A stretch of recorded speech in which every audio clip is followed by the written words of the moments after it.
Now, you may recall I spoke about the influence of the CFMMEU within the construction industry and how it was costing the country, as by some estimates, tens of billions of dollars. That's based on the 30% increased cost of building here compared with some other Western nations.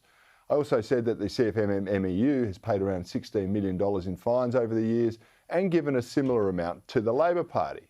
And that's why many regard them as lawless union thugs that enjoys political protection at a state and federal level. However, they primarily operate in the commercial property space. And the only interaction the rest of us have with the building industry is actually with constructing a home. Now, I've been through that on a couple of occasions, and I've got to tell you, I've had a great experience on both of them. But that certainly isn't the same for everyone. The building nightmare stories are legendary, with some people vowing never to do it again. And others, well, they don't even get a chance. They engage a builder, put down a deposit, then the builder up stumps or goes broke, leaving a legacy of shattered dreams behind. Now, this week we saw another big builder go broke, and some industries insiders say the worst is yet to come. Joining me to discuss why this is happening, what can and should be done about it, and of course, I'm sure we'll mention the CFMMEU, is the CEO of the Master Builders of Australia, South Australian Division, Will Frogley. Will, great to have you on the show, mate. Can I just talk about residential builders for a moment? A lot of people are concerned. This is a very important sector. People have got their lifetime of savings tied up in these. I know there are protections, but why are builders suddenly hitting the wall now?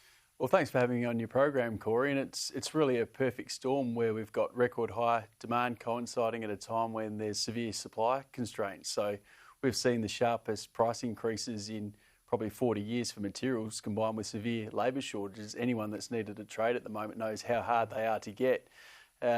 Most contracts, the vast majority, are fixed price contracts, so they allocate for a certain amount of margin in that contract. But because we're seeing such rapid, unexpected price increases, usually there's not much left at the end. Can I get the price increases is due to supply constraints? Is that because we're so reliant on overseas materials?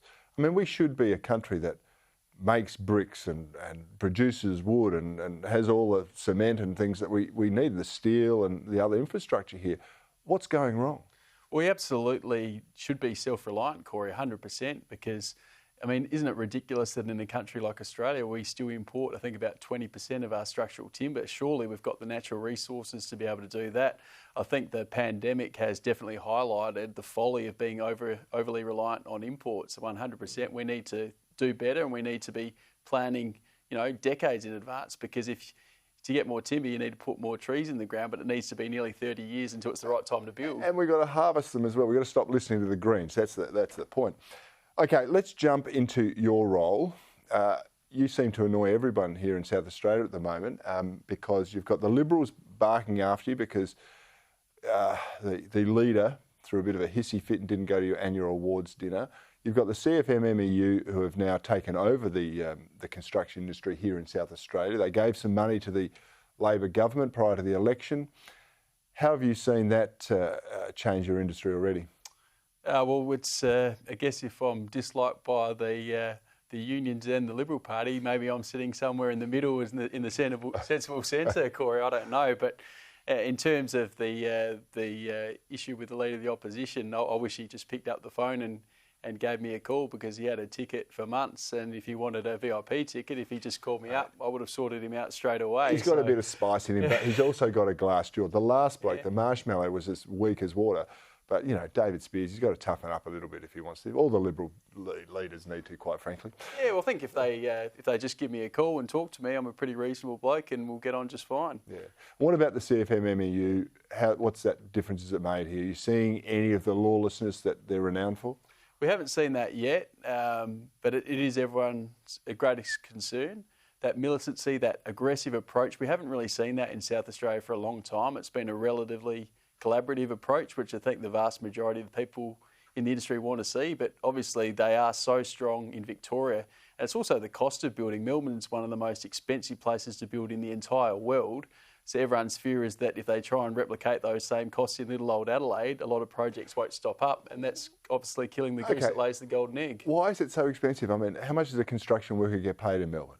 Well, their average salary, according to a recent report of someone working in Melbourne, is a staggering $242,000, which I nearly choked on my Weet-Bix when I read that story in the Herald Sun. But it's an indication of just what kind of crazy wages can come in play if the union's too greedy. And then on top of that, there's the other bureaucracy about getting approvals and permits and everything else that goes with it. And construction is so important, and building is so important to our economy. If we can make it more efficient, more effective, keep it safe and get more people employed, of course we're all going to be better off, aren't we? Oh, it's the heartbeat of the Australian economy, Corey, without a doubt. It employs more than 1 million Australians, and even in a small state like South Australia, here we do about $13 billion worth of work every year, and it's a great multiplier, so the effects of a strong building construction industry really flow through the whole economy. You get more bang for your buck out of construction than virtually anywhere else. Well, let's hope the government doesn't put the brakes on it by empowering these lawless thugs, although the writing seems to be on the wall. Will Frogley, CEO of the Master Builders here in South Australia, thank you very much for joining me on Bernardi this week.